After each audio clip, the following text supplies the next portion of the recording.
ইসলামী আরব বিশ্ববিদ্যালয়ের protocol officer হিসেবে কর্মরত আছেন আমাদের প্রিয় ভাই সৈয়দ আহমেদ মজুমদার। আসসালামু আলাইকুম রহমতুল্লাহি ওয়া বারাকাতুহু। বন্যার স্রোতে ভেসে আসা মোরা, নয়তো কচুরিপানা, আল্লাহর পথে ডাকতে মোরা, শুনবো না কারো মানা। যদি আমার গান শুনতে মন চায়, কোরআনের সুর তুমি শুনে নিও। যদি আমার গান শুনতে মন চায়, কোরআনের সুর তুমি শুনে নিও। যদি আমার গান বুঝতে মন চায়, মাজলুমানের ব্যথা বুঝে নিও। যেখানে মানবতা লাঞ্ছিত হয়, সেখানে আমার গান জালিমের বিরুদ্ধে লড়তে শেখো। গানে গানে এই আহ্বান, আমার গানের ভাষা বুঝতে যদি চাও, আমার গানের ভাষা বুঝতে যদি চাও, আজানের সুর তুমি শুনে নিও। যদি আমার গান শুনতে মনে চায়, কোরআনের সুর তুমি শুনে নিও। যদি আমার গান বুঝতে মনে চায়, মাজলুমানে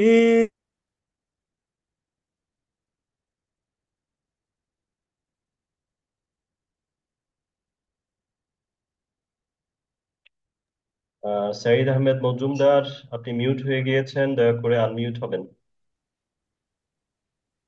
যে গানের সুরে সুরে জাগবে মানুষ, জাগবে ঘুমের পাড়া, কোরআনের পথ পানে ছুটবে সবাই, পড়বে নতুন সাড়া।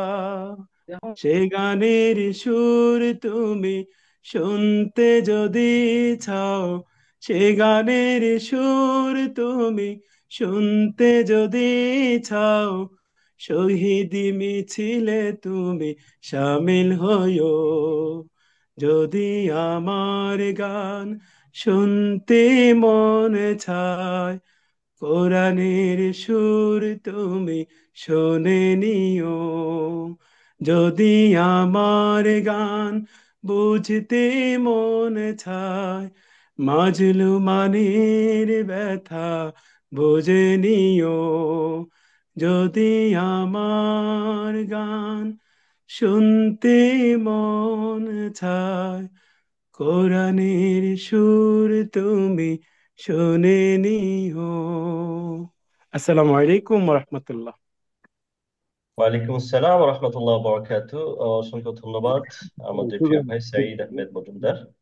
আহ অত্যন্ত সুন্দর কণ্ঠে ইসলামী সঙ্গীত পরিবেশনের জন্য। সম্মানিত সুধী, আমরা এ পর্যায়ে আমাদের মূল আয়োজনে চলে যেতে চাই। আমাদের আজকের এই আয়োজনের অন্যতম প্রধান বিষয় প্রবন্ধ উপস্থাপনা। প্রবন্ধ উপস্থাপনার জন্য বিনীতভাবে অনুরোধ করছি গোপালগঞ্জ সালেহিয়া কামিল মাদ্রাসার সম্মানিত অধ্যক্ষ মহোদয় ডক্টর আবু সাঈদ মোহাম্মদ আব্দুল্লাহ। প্রবন্ধের বিষয় আহ আরিয়া মাদ্রাসায় শিক্ষার্থী সংকট ও উত্তরণের উপায়। فليتفضل مشكورا ডক্টর আবু সাঈদ মোহাম্মদ আব্দুল্লাহ।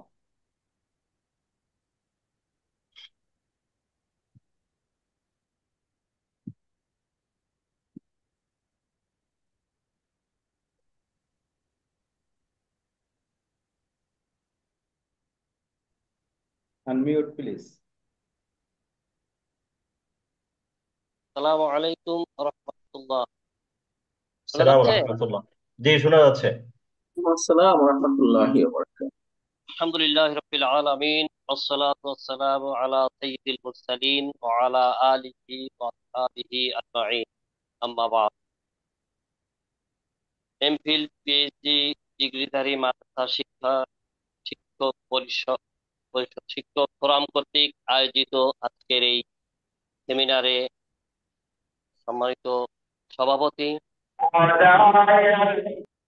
শ্রদ্ধাভাজন প্রধান অতিথি জনাব অধ্যাপক ডক্টর মোহাম্মদ আবু জাফর খান, ভাইস চ্যান্সেলর মহোদয়, বিশেষ অতিথি জনাব অধ্যাপক মিয়া মোহাম্মদ নুরুল হক, মাননীয় চেয়ারম্যান মাদ্রাসা শিক্ষা বোর্ড ঢাকা, ও জনাব মোহাম্মদ আব্দুল মান্নান, মাননীয় মহাপরিচালক মাদ্রাসা শিক্ষা অধিদপ্তর ঢাকা, এবং অধ্যাপক ডক্টর মোহাম্মদ সাদাতুল্লাহ ফারুকী মহোদয়, ডিন ইসলামী আরব বিশ্ববিদ্যালয়। আজকে প্রধান আলোচক জনাব অধ্যাপক ডক্টর আবু সিদ্দিকুর রহমান আশরাফী মহোদয়, ডিন ধর্মতত্ত্ব অনুষদ কুষ্টিয়া, সহ বিশেষ অতিথিবৃন্দ, ছাত্রলোক মহোদয় সহ সংযুক্ত আছেন। সকলকে আন্তরিক অভিনন্দন জানিয়ে আমি শুরু করছি আজকের এই আমাদের দেশের প্রবন্ধের বিষয় হলো আলিয়া মাদ্রাসায় শিক্ষার্থী সংকট ও উত্তরণের উপায়। আমাদের দেশের শিক্ষা ব্যবস্থার একটি গুরুত্বপূর্ণ অংশ হলো আলিয়া মাদ্রাসা শিক্ষা। এই শিক্ষা ব্যবস্থা সবচেয়ে প্রাচীন শিক্ষা ব্যবস্থা। ঐতিহাসিকভাবে মাদ্রাসার শিক্ষা ইসলামের শিক্ষা, ধর্মীয় জ্ঞান, মূল্যবোধ প্রচার প্রসারের ও সমাজে নৈতিকতা গঠনে ভূমিকা রেখে আসছে। এই শিক্ষাধারায় দুনিয়ার শান্তি ও আখিরাতের মুক্তির পথ নির্দেশনা রয়েছে। একজন শিক্ষার্থী মাদ্রাসায় ভর্তি হয়ে পবিত্র কোরআন, হাদিস, ফিকহ সহ স্কুল কলেজের সাধারণ বিষয়গুলো পড়ার সুযোগ পাচ্ছে। ফলে সে দুদিকে সমান যোগ্যতা অর্জন করতে পারে।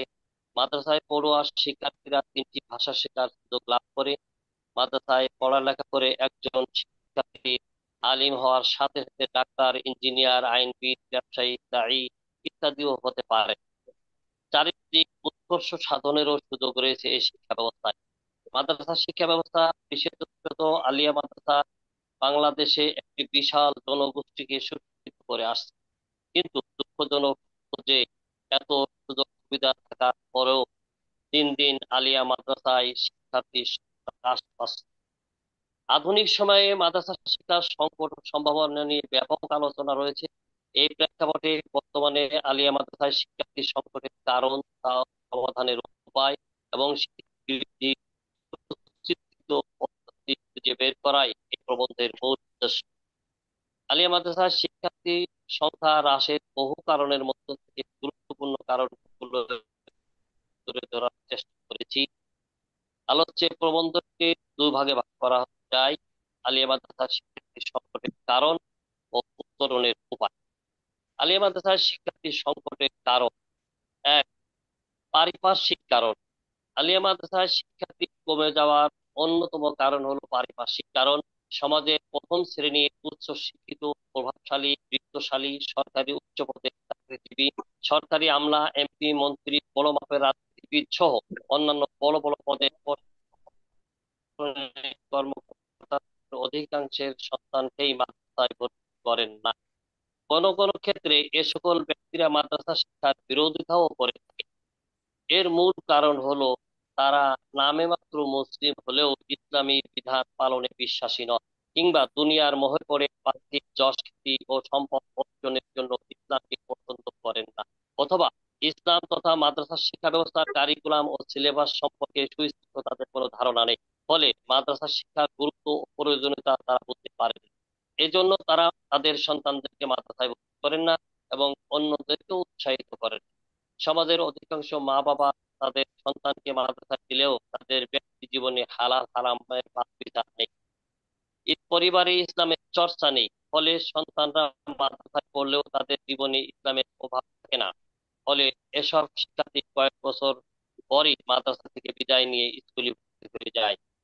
মূলত যে সন্তান ঘরে ইসলামের চর্চা দেখে না, সে সন্তান যখন ইসলাম মাদ্রাসায় ইসলামের নীতি নৈতিকতার শিক্ষা পায়, তখন তার পক্ষে ইসলামের শিক্ষা গ্রহণ এবং পরিবারের কাজ চর্চা করা খুব দুরূহ হয়ে পড়ে। এছাড়াও সাধারণ জনগণের মধ্যে মাদ্রাসা শিক্ষার প্রচার প্রচারণার যথেষ্ট অভাব রয়েছে। এজন্য তারা তাদের সন্তানদেরকে মাদ্রাসা করছে না, বরং কখনো কখনো নিরুৎসাহিত করার ফলে, মিডিয়ার অপপ্রচারের ফলে মাদ্রাসায় শিক্ষা কমে যায়।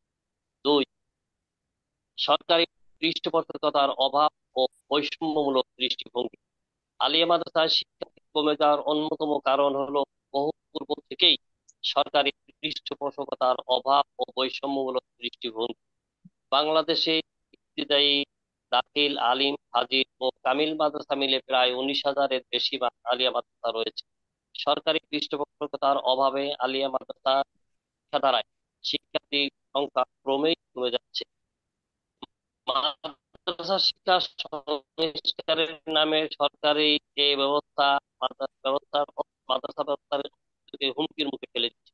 যে বিষয়টি মাদ্রাসা শিক্ষার অস্তিত্বকে বারবার হুমকির সম্মুখীন করেছে, তা হলো মাদ্রাসা শিক্ষার আধুনিকায়ন সম্পর্কে এক ধরনের উন্মাদনা দৃষ্টি আকর্ষণ চায়।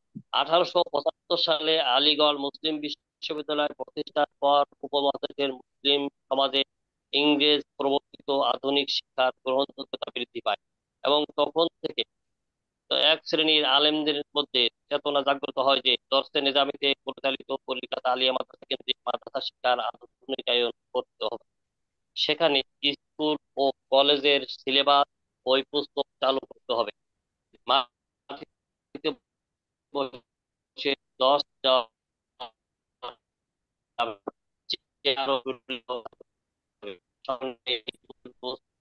প্রস্তাবনার বিরোধিতা করেন, তাতে আলেমদের মধ্যে বিবাদ হচ্ছে।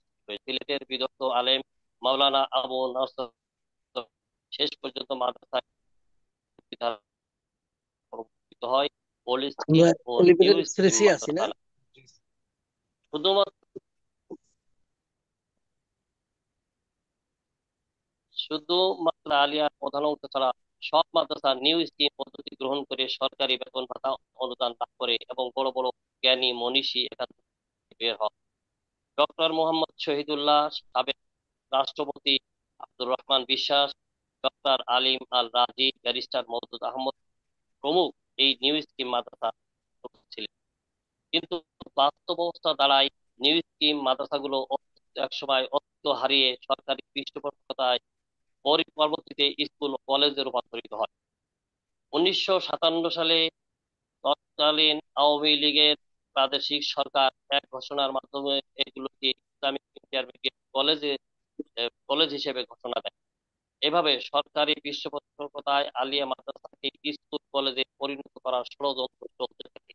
ফলে এ সকল প্রতিষ্ঠানের শিক্ষার্থীরা মাদ্রাসা থেকে ছিটকে পড়ে স্কুল কলেজের শিক্ষার্থী হয়ে যায় এবং মাদ্রাসায় সরকারি উদ্যোগে কৃত্রিম শিক্ষার্থী সংকট সৃষ্টি করা হয়। যেসব মাদ্রাসা স্কুল কলেজে পরিণত হয় তাদের মধ্যে উল্লেখযোগ্য হলো Dhaka Kazi Nazrul Islam college, new scheme মাদ্রাসা, তা কলেজে রূপান্তরিত হয়। তার প্রতিষ্ঠাতা পরিচালক ছিলেন আল্লামা ওবায়দুল্লাহ ওবায়দী।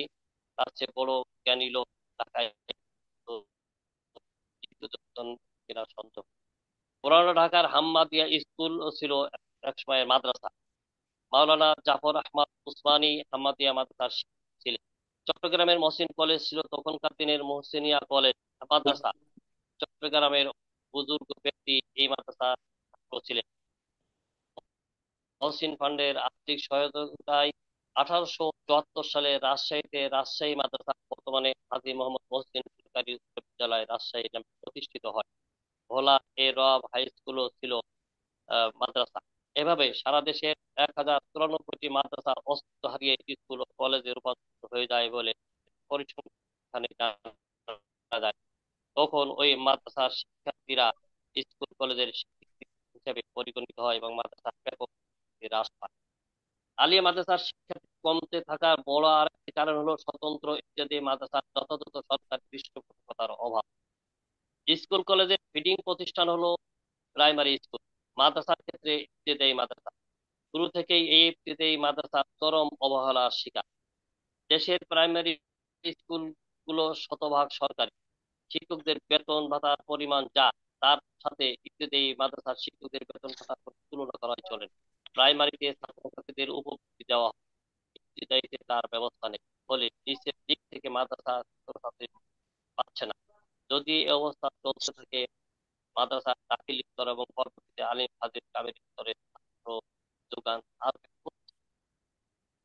প্রাথমিক বিদ্যালয় থেকে পঞ্চম শ্রেণী পাশ করে শিক্ষার্থীরা ষষ্ঠ শ্রেণীতে হাই স্কুলে ভর্তি হয়। প্রতিটি হাই স্কুল এলাকায় রয়েছে কয়েকটি প্রাথমিক বিদ্যালয়। একটি হাই স্কুলের শিক্ষার্থী যোগান দিচ্ছে চার পাঁচটি সরকারি প্রাইমারি। ফলে হাই স্কুল গুলোতে শিক্ষার্থীর অভাব হয় না, কিন্তু স্বতন্ত্র ইত্যাদি মাদ্রাসা শিক্ষকরা যুগের পর যুগ ধরে এমপিও পাওয়ার আশায় থেকে নিরাশ হয়ে যাওয়ার স্বতন্ত্র ইত্যাদি মাদ্রাসাগুলো অস্তিত্বহীন হয়ে যাচ্ছে। ফলে দাখিল মাদ্রাসাগুলো ছাত্র সংখ্যা কমতে বাধ্য। 6,848টি স্বতন্ত্র ইত্যাদি মাদ্রাসায় 34,000 শিক্ষকের মধ্যে 1,519টি মাদ্রাসা 6,000 জন শিক্ষক এমপিও।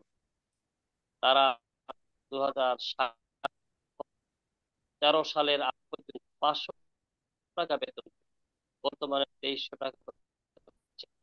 বেতন ভাতা না পাওয়ায় ইত্যাদি মাদ্রাসা বিলীন হয়ে যেত। 1994 সালে কি পরিবর্তে মাদ্রাসা গ্রামে বাংলাদেশের গ্রামে গ্রামে গড়ে উঠেছিল রেজিস্ট্রার সরকারি বেসরকারি প্রাথমিক বিদ্যালয় এবং স্বতন্ত্র ইত্যাদি মাদ্রাসা। 2013 সালের 9 জানুয়ারি 26,193টি বেসরকারি প্রাথমিক বিদ্যালয়কে জাতীয়করণ করা হয়, কিন্তু একই সময় রেজিস্ট্রি করা স্বতন্ত্র ইত্যাদি মাদ্রাসাগুলো জাতীয়করণ করা হয়নি। শিক্ষকরা এখনো প্রাথমিক স্কেল পর্যন্ত পারেনি। যুগের পর যুগ ধরে বঞ্চিত স্বতন্ত্র ইত্যাদি তারা শিক্ষকদের জাতীয় বেতন স্কেলে অন্তর্ভুক্ত। প্রাথমিক পর্যায়ে মাদ্রাসা শিক্ষার সমস্ত ইত্যাদি মাদ্রাসা স্থাপন, স্বীকৃতি, পরিচালনা, জনবল কাঠামো এবং বেতন ভাতা দিবা অনুদান সংক্রান্ত নীতিমালা 2018 প্রণয়ন করে এই শিক্ষকদের প্রাথমিক বিদ্যালয়ের শিক্ষকদের সমান মর্যাদা ঘোষণা করা হলেও এই নীতিমালা এখনো কার্যকর হয়নি। মাদ্রাসা শিক্ষার প্রতি সরকারের সবসময়ই বিমাতা সুলভ আচরণ পরিলক্ষিত হয়ে আসছে। যেমন শিক্ষাক্ষেত্রে বিগত সরকারের আমলে 3 শতাধিক মাধ্যমিক বিদ্যালয় সরকারিকরণ করা হয়, 300 কলেজ সরকারিকরণ করা হয়, কিন্তু একটিও দাখিল আলিম হাদিস বা কামিল মাদ্রাসা সরকারিকরণ করা হয়নি। ফলে এদেশের মানুষ মাদ্রাসায় তাদের সন্তানকে সরকারি স্কুল কলেজে করা প্রতিযোগিতায় এবং আলিয়া মাদ্রাসার শিক্ষা কমে যাচ্ছে। মোহতারাম প্রবন্ধ উপস্থাপকের দৃষ্টি আকর্ষণ করছে ওস্তাদ, আপনার ভয়েসটা একটু লো আসছে। আপনি একটু দয়া করে আরেকটু যদি সাউন্ড বাড়িয়ে বলতে পারেন, এবং সময় খেয়াল করতে হবে আপনাকে। দয়া করে 20 মিনিটের মধ্যে শেষ করতে হবে উল্লেখযোগ্য পয়েন্টগুলি, এবং মূল বক্তব্য উপস্থাপনের জন্য বিনীত অনুরোধ করছি। শিক্ষকদের প্রশিক্ষণের অভাব। নুরানি প্রশিক্ষণপ্রাপ্ত একজন কওমি মাদ্রাসার শিক্ষক যেমন আরবি পড়াতে পারেন, প্রশিক্ষণের অভাবে ইফতেদায়ী মাদ্রাসার অনেক শিক্ষকই তা পারেন না। ফলে অল্প কিছু মাদ্রাসা ছাড়া বাকিগুলোর অবস্থা এমন যে 10ম শ্রেণীর বেশিরভাগ শিক্ষার্থী শুদ্ধ করে কোরআন তেলাওয়াত করতে পারে না। এর মূল কারণ হলো মাদ্রাসা শিক্ষকদের প্রশিক্ষণের অভাব। এছাড়াও সরকারি প্রাথমিক বিদ্যালয়ের শিক্ষকদের জন্য 68টি প্রাইমারি ট্রেনিং ইনস্টিটিউট বা পিটিআই রয়েছে। সেই তুলনায় মাদ্রাসা ইবতেদায়ী দাখিল আলিম ফাজিল কামিল মাদ্রাসা শিক্ষকদের জন্য একটি মাত্র প্রশিক্ষণ ইনস্টিটিউট রয়েছে। এজন্য তাদের প্রশিক্ষণের অভাবে ছাত্র সংখ্যা কমে যাচ্ছে। 4, দায়িত্বশীলের অযোগ্যতা ও জবাবদিহিতার অনুভূতির অভাব। দায়িত্বশীলের অযোগ্যতা ও জবাবদিহিতার অনুভূতির অভাব আলিয়া মাদ্রাসায় শিক্ষার্থী কমে যাওয়ার অন্যতম প্রধান কারণ। দুর্ভাগ্যজনক যে সারা দেশের বহু সংখ্যক ইবতেদায়ী দাখিল আলিম ফাজিল কামিল মাদ্রাসার সুপারগণ মাদ্রাসা পরিচালনার ক্ষেত্রে যোগ্যতার পরিচয় দিতে পারেন না। নীতি ও পরিকল্পনা, শৃঙ্খলা, প্রশাসনিক দক্ষতা, সততা, দৃঢ় ব্যক্তিত্ব ইত্যাদি ক্ষেত্রে যথাযথ সুশৃঙ্খল প্রদর্শনে ব্যর্থ হন। ফলে তারা মাদ্রাসার পরিচালনায় সহকর্মীদের উপর ব্যর্থতার নেতিবাচক প্রভাব পড়ে। এছাড়াও বহু সংখ্যক দাখিল মাদ্রাসা দশম শ্রেণীতে, আলিম মাদ্রাসা আলিম শ্রেণীতে, ফাজিল কামিল মাদ্রাসায় আলিম ফাজিল কামিল শ্রেণীতে শিক্ষার্থী উপস্থিতির হার আশঙ্কাজনক হারে ঘাটতি। এ সকল মাদ্রাসায় বেতনপ্রাপ্ত সিনিয়র শিক্ষক কিংবা প্রভাষক, সহকারী অধ্যাপক, মুহাদ্দিস, মুফাসসির, ফকি, আদিব সহ প্রতিষ্ঠান প্রধান ও সহকারী প্রধান নিয়মিত বেতন ভাতা পেলেও ক্লাসে শিক্ষার্থী উপস্থিতি বৃদ্ধির ব্যাপারে তেমন জোরালো পদক্ষেপ গ্রহণ করেন না। আদিল কামেল স্তরের এমন অনেক সহকারী অধ্যাপক, মুহাদ্দিস, মুফাসসির, ফকি, আদিব আছেন যারা বিগত 5-7 বছরের মধ্যে দক্ষ পাননি, কিন্তু সেগুলো বাড়ানোর জন্য কোনো পদক্ষেপ কিংবা প্রতিষ্ঠান প্রধানের সঙ্গে আলোচনার সাপেক্ষে চোখে পড়ার মতো তেমন খুব একটা পদক্ষেপ গ্রহণ করেন না। তাই সচেতন অভিভাবক ক্লাস না হওয়ায় তাদের সন্তানকে মাদ্রাসায় ভর্তি করাতে চায়, ফলে কমে যায়। 5, পাঠ্য বিষয়ের আধিক্য। মাদ্রাসাগুলো উপরের শ্রেণীতে ছাত্র সংকট গাণিতিক হারে বেড়েই চলছে। সরকারি মাদ্রাসা বোর্ডের জন্য একটি ব্যাপক সিলেবাস প্রণয়ন করেছে। উচ্চ প্রাথমিক পর্যায়ে একজন বিজ্ঞানের শিক্ষার্থী কলেজে থাকলে পরীক্ষা দিতে হয়, সেখানে মাদ্রাসায় ভর্তি হয়। এরকম বেশি সংখ্যক সাবজেক্ট থাকার কারণে দিন মাদ্রাসাগুলোতে শিক্ষার্থীদের আরবি বিষয়ে পারদর্শী আলিয়া মাদ্রাসার ইবতেদায়ী ও দাখিল স্তরের অধিকাংশ ইবতেদায়ী মৌলভী সহকারী মৌলভী পদে চাকরি শিক্ষক আরবিতে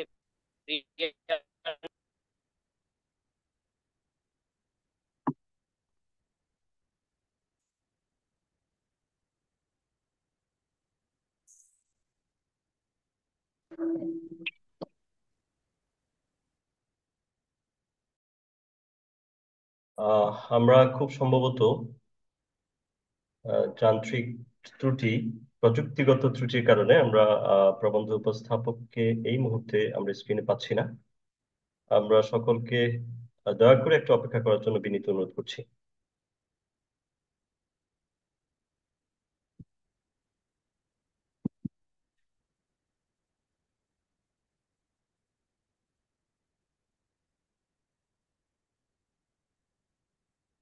সম্মানিত সুধী, আমরা আপনাদের জ্ঞাতার্থে জানিয়ে